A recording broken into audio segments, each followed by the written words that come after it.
We make over 1 billion pairs of jeans every year, and most of them wind up in landfills. That's partially because cotton is notoriously hard to recycle. The process is lengthy and expensive. But some in the fashion industry want to make a greener pair of blue jeans. Artistic Fabric Mills, AFM for short, is one of the first companies in Pakistan to repurpose old cotton into new denim. And that's a big deal, because this country imports more used clothes than anywhere else in the world. So, how do you recycle jeans? It starts at massive facilities like this one in Karachi, where workers sort 25 metric tons of used clothes every day. Most of these items were donated to charities like the Salvation Army in other countries. Oftentimes, whatever can't be sold in American and European thrift stores can be sold to grading centers in Pakistan. Purses, sweaters, pants, and more get separated into hundreds of categories. Items are bundled based on quality and type. Then they're shipped to places like this huge second-hand market in Ghana. Here, local vendors bid on bales, then try to sell their wares for a profit.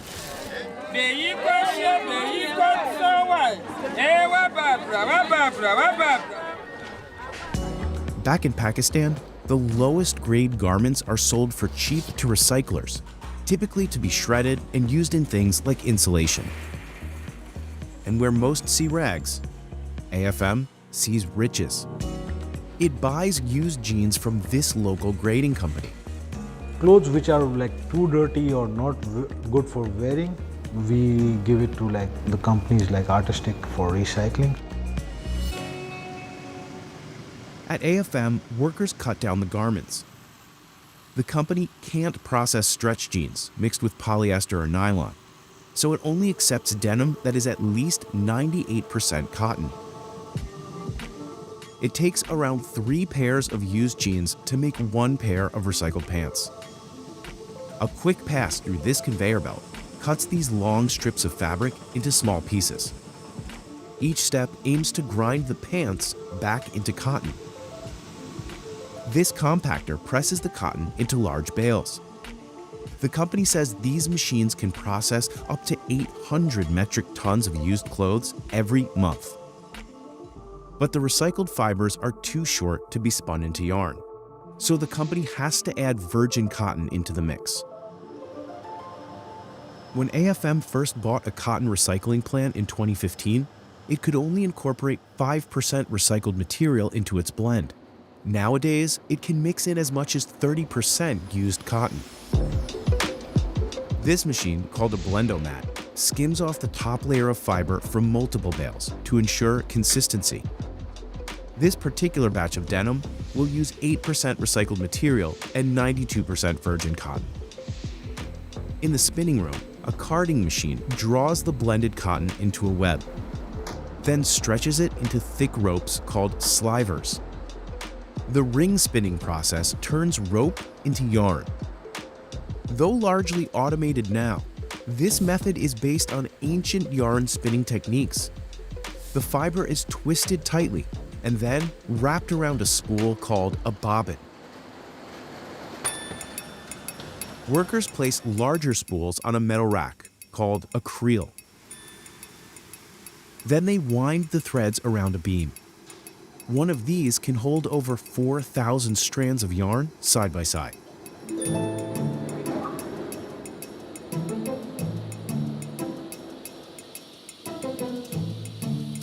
Now it's time for a bath. AFM dyes its fabric with recycled indigo, eliminating wastewater from the dyeing process entirely.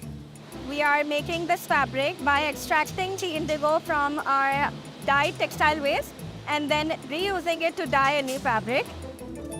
The strips appear green at first because indigo dye is not water soluble. The threads will only turn blue when they come into contact with oxygen. That's why the ropes are brought high up into the air. The process is called skying. These rollers press out the excess water, then each rope lands in its own bucket. In the rope dyeing department, production is around 70,000 meters per day. Typically, the indigo dyeing process is associated with massive water consumption and pollution.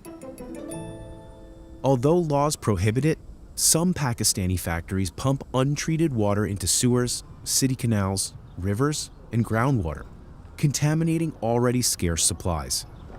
Same की वजह से अक्सर बच्चों में बीमारियां, बड़ों में सांस की बीमारियां और अक्सर औकात बच्चे जो होते हैं ना वो नाले में गिर जाते हैं, लोगों को नुकसान होता है।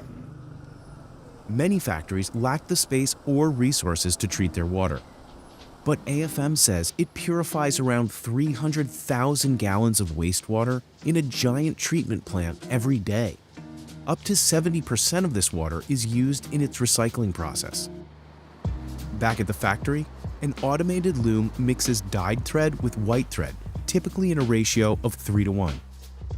This gives jeans their signature twill pattern. The fabric wraps around giant wheels, then gets layered into sheets. In total, AFM produces 36 million meters of fabric a year. That's nearly enough to circle the entire planet. The finished cloth gets cut into various sizes and styles. Using cutting-edge software, lasers etch patterns into the jeans. This technology eliminates the need for toxic chemicals, often used to create a stressed, vintage look. AFM uses less water in its finishing process as a result. Saving water is crucial in Pakistan. Much of the country relies on the Indus River for irrigation and hydropower. But extreme droughts mean parts of it are already drying up. It takes 10,000 liters of water to make a single pair of jeans. So cutting back on water consumption can have a huge impact. Eco-friendly washers give the jeans a more distressed look. The sustainable wash means less energy, less water, less chemical. This is the big impact for the sustainability factor, what we are doing right now. Then, a blower dries the jeans while they hang in the air. Think of it like a car wash for pants. Workers add the finishing touches from buttons to labels. From there, they're off to stores across Europe, North America, and Australia. Once used jeans get a second shelf life. While it may look like AFM has its process down to a science, it wasn't always that way. The now multi-million-dollar company started as a small garment shop in 1949. Ahmed Omer and his wife Hadra Ahmed sold handmade leather hats and bags to sailors out of their home. In 1972, they opened their first garment factory. Today, it's run by their son, Iqbal Ahmed. Hadra's role in the company would later inspire her granddaughters, Farah and Haya Iqbal, to follow in her footsteps. The two sisters are now directors for AFM. My grandmother would actually manage the operations at that time, and then it grew into factories. When women apply to AFM for jobs, not just on a worker level but for management roles, they do it because they know that it's a possibility here. AFM has also been ahead of the curve when it comes to manufacturing sustainable denim. In 2015, it became one of the first companies in Pakistan to own this, a cotton recycling plant. From there, producing recycled denim became priority number one. AFM isn't alone in its mission to recycle textiles. Other factories in Pakistan are investing in cotton recycling as well. It's become a real need, and it's not just something that looks good on your portfolio, but it's something that is now required. Even big-name companies like H&M have invested millions in new recycling technology. At the company's store in Stockholm, customers pay to have old clothes transformed into new ones. But recycling a single garment can take multiple days. H&M wants to move to 100% recycled or sustainably sourced materials by 2030. But scaling up recycled production is expensive. AFM has a decades-long head start. The cost of its factories, though massive, were spread out over many years. At the time, nobody was doing it. No customers even understood why it was a necessity. But it was my father's vision that he stuck his ground and he made this massive investment because he could tell where the world was heading. AFM says it has the capacity to create 500,000 pairs of jeans every month, but its actual production is around 300,000.